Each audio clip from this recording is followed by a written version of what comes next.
La torture. La torture est une violation des droits de l'homme.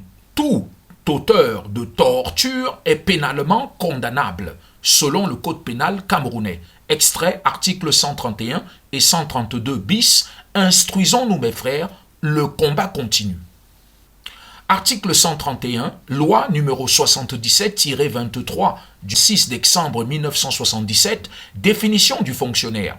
Est considéré comme fonctionnaire pour l'application de toute loi pénale, tout magistrat, tout officier public ou ministériel, tout préposé ou commis de l'État ou toute autre personne morale de droit public d'une société d'État ou d'économie mixte, d'un officier public ou ministériel, tout militaire des forces armées ou de gendarmerie, tout agent de la sûreté nationale ou de l'administration pénitentiaire et toute personne chargée, même occasionnellement, d'un service, d'une mission ou d'un mandat public agissant dans l'exercice ou à l'occasion de ses fonctions. Article 132 bis. Loi numéro 97-009 du 10 janvier 1997, torture. Est puni de l'emprisonnement à vie celui qui, par la torture, cause involontairement la mort d'autrui.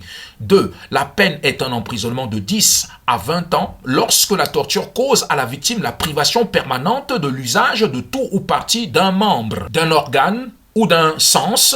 La peine est un emprisonnement de 5 à 10 ans et une amende de 100 000 à 1 million de francs lorsque la torture cause à la victime une maladie ou une incapacité de travail supérieure à 30 jours. La peine est un emprisonnement de 2 à 5 ans et une amende de 50 000 à 200 000 francs lorsque la torture cause à la victime soit une maladie ou une incapacité de travail égale ou inférieure à 30 jours, soit des douleurs ou des souffrances mentales ou morales. Pour l'application du présent article, A. Le terme torture désigne tout acte par lequel une douleur ou une souffrance aiguë, physique, mentale ou morale sont intentionnellement infligées à une personne par un fonctionnaire ou toute autre personne agissant à titre officiel ou à son instigation ou avec son consentement express ou tacite, aux fins notamment d'obtenir d'elle ou d'une tierce personne des renseignements ou des aveux, de la punir d'un acte qu'elle ou une tierce personne a commis ou est soupçonnée d'avoir commis, de l'intimider ou de faire pression sur elle,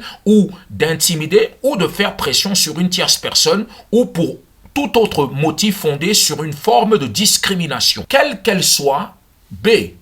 Le terme torture ainsi défini ne s'applique pas à la douleur ou aux souffrances résultant de sanctions légitimes inhérentes à ces sanctions ou occasionnées par elles.